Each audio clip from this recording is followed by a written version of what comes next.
Gaza से Iraq तक double युद्ध शुरू।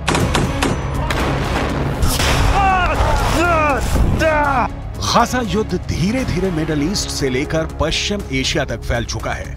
अब जो खबरें आ रही हैं वो हैरान करने वाली हैं। पिछले 80 दिनों में इजरायल और हमास के बीच छिड़ी जंग में डबल युद्ध शुरू हो चुका है। हालात ये हो गए हैं कि एक तरफ गाजा में इजरायली सेना हमास के लड़ाकों से आर पार की जंग कर रही है, जबकि दूसरी तरफ लेबनान बॉर्डर की तरफ से हिजबुल्लाह के लड़ाके इजरायली सैनिकों पर घात लगाकर हमले कर रहे हैं। यहां तक कि हूथी लड़ाकों ने इजरायल के साथ साथ अमेरिकी सैन्य ठिकानों पर हमले बहुत तेज कर दिए हैं। यहां तक कि ईरान के कताइब हिजबुल्लाह लड़ाकों ने इराक और सीरिया में अमेरिकी सैन्य ठिकानों पर रॉकेट से हमले किए हैं, जिसकी वजह से अमेरिकी सेना के होश उड़ गए हैं। हम आपको डबल युद्ध में ट्रिपल अटैक की वो हकीकत दिखा रहे हैं जो आने वाले दिनों में इजरायल और अमेरिका के लिए नासूर बनने जा रही है।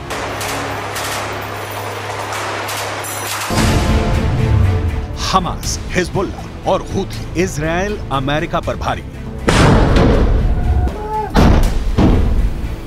80 दिन बाद भी गाजा युद्ध में हमास की ताकत उतनी कमजोर नहीं पड़ी है जैसा इजरायल दावा कर रहा है।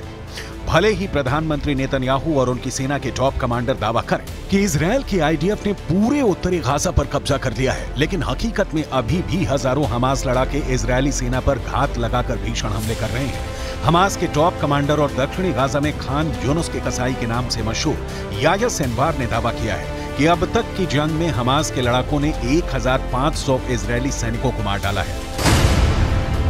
हमास के कसाई का दावा, मार दिए 1500 इजरायली सैनिक।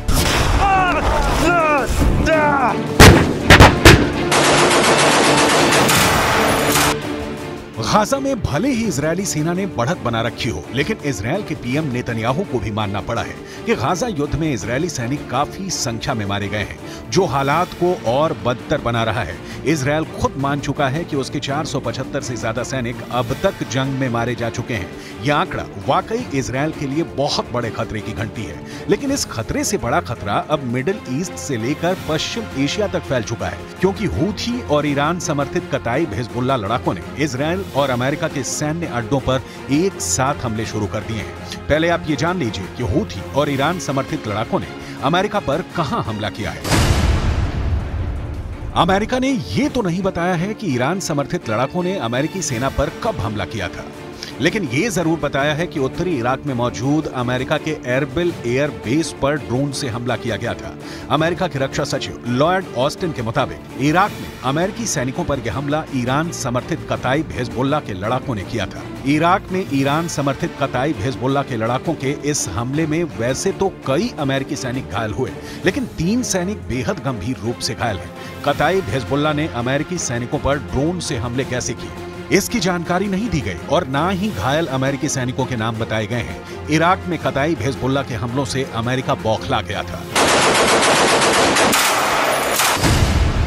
हमास, हिजबुल्लाह और हूथी इजरायल अमेरिका पर भारी।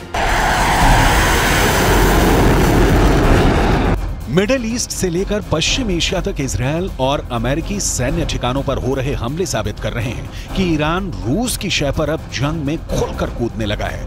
हूथी चुन चुन कर समंदर में इजरायल और अमेरिकी जहाजों और टैंकरों पर हमले कर रहा है। यही वजह है कि अब अमेरिका ने ईरान के कताइब हिजबुल्लाह के लड़ाकों पर ऐसा भीषण हमला किया है, जिसकी वजह से पश्चिम एशिया में जंग तेज होने के दावे किए जाने लगे हैं। हम आपको बताते हैं कि अमेरिका ने ईरान के कताइब हिजबुल्लाह लड़ाकों पर जोरदार एयर स्ट्राइक की है। जरा देखिए कैसे।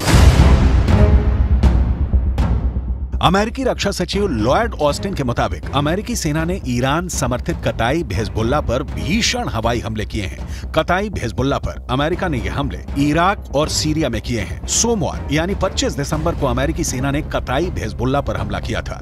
लड़ाकू विमानों और मिसाइलों से ईरान समर्थित कताइब हिजबुल्लाह लड़ाकों के 3 ठिकानों को अमेरिकी हमले में तबाह करने का दावा किया गया है। खबर के मुताबिक अमेरिकी सैनिकों के घायल होने के बाद राष्ट्रपति जो बाइडेन ने ईरान समर्थित मिलिशिया समूहों के खिलाफ जवाबी कार्रवाई करने का आदेश दिया था, जिसके बाद ये हमले किए गए। अमेरिकी सैन्य बलों ने इराक में कताइब हिजबुल्लाह और कई समूहों की ओर से इस्तेमाल की जाने वाले 3 ठिकानों पर हमले किए। ये सटीक हमले इराक और सीरिया में अमेरिकी अधिकारियों के खिलाफ ईरान प्रायोजित मिलिशिया हमलों का जवाब है।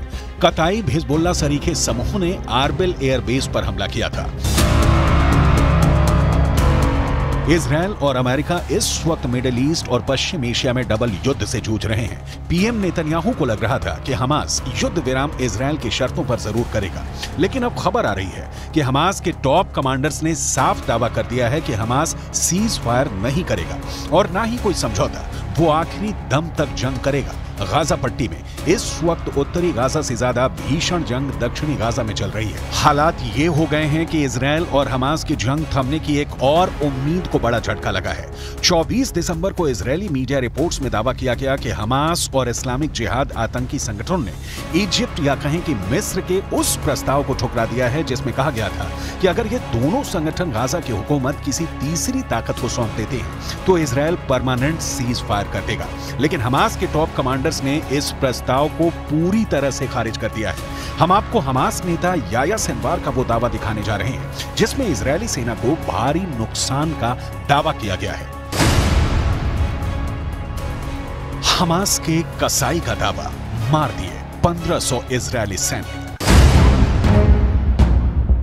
इजरायल की मीडिया रिपोर्ट के मुताबिक हमास के टॉप नेता और कमांडर याया सिनवार ने दावा किया कि हमास की सैन्य शाखा अल कसम ब्रिगेड ने 5000 से अधिक इजरायली सैनिकों को निशाना बनाया और उनमें से करीब 1500 इजरायली सैनिकों को मार डाला है। हालांकि ऐसा कोई आंकड़ा इजरायल की ओर से जारी नहीं किया गया है। हमास नेता सिनवार ने इजरायली सैन्य उपकरणों को नष्ट करने की संख्या के बारे में भी बढ़ा चढ़ाकर दावा करते हुए कहा कि हमास ने 750 इजरायली सैन्य वाहनों को तबाह कर दिया है। सिनवार ने इजरायल का जिक्र करते हुए कहा कि उसके कब्जे को मान लेने की शर्तों पर कभी समझौता नहीं होगा और ना ही हमास कभी सरेंडर करेगा। दूसरी तरफ इजरायल के प्रधानमंत्री बेंजामिन नेतन्याहू ने गाजा का दौरा किया है और साफ शब्दों में कहा है कि हम फिर साफ कर देना चाहते हैं कि इजरायली सेना इस जंग को तब तक बंद नहीं करेगी जब तक वो गाजा में मौजूद हर आतंकी संगठन का कब्जा खत्म नहीं कर देती। אמש שוחחתי שוב עם הנשיא ביידן. אני מעריך את עמדתה האיתנה של ארצות הברית במועצת הביטחון, עמדה שתומכת במאמץ המלחמתי שלנו. אמרתי אתמול לנשיא ביידן שאנחנו נילחם עד לניצחון המוחלט. ייקח כמה זמן שזה ייקח. हालांकि इजरायल के भीषण हमलों से गाजा लगभग तबाह हो चुका है। जरा देखिए फिलिस्तीनी किस हालत में पहुंच चुके हैं। इजरायल के ऑपरेशन स्वॉर्ड ऑफ आयरन के तहत इजरायल ने सबसे ज्यादा भीषण हमले उत्तरी गाजा में किए हैं। साल 2023 में गाजा पट्टी में हुए इजरायली हमलों में अब तक 1 लाख से ज्यादा इमारतें गाजा में तबाह हो चुकी हैं।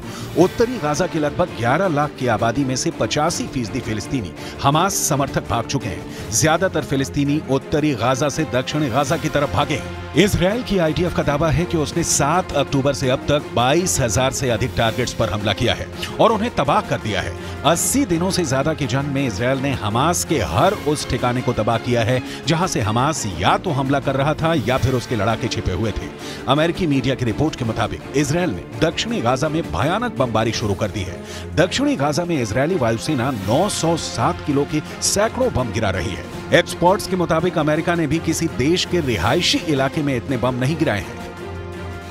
कुल मिलाकर हमास, हिजबुल्लाह और हूथी तीनों संगठनों के लड़ाके इजरायल और अमेरिका से लंबे युद्ध की तैयारी में जुट चुके हैं। चीन, ईरान, रूस की शह पर अब मिडिल ईस्ट और पश्चिम एशिया में ऐसा डबल युद्ध शुरू हो चुका है जो नए साल में तीसरे विश्व युद्ध का बड़ा कारण बन सकता है।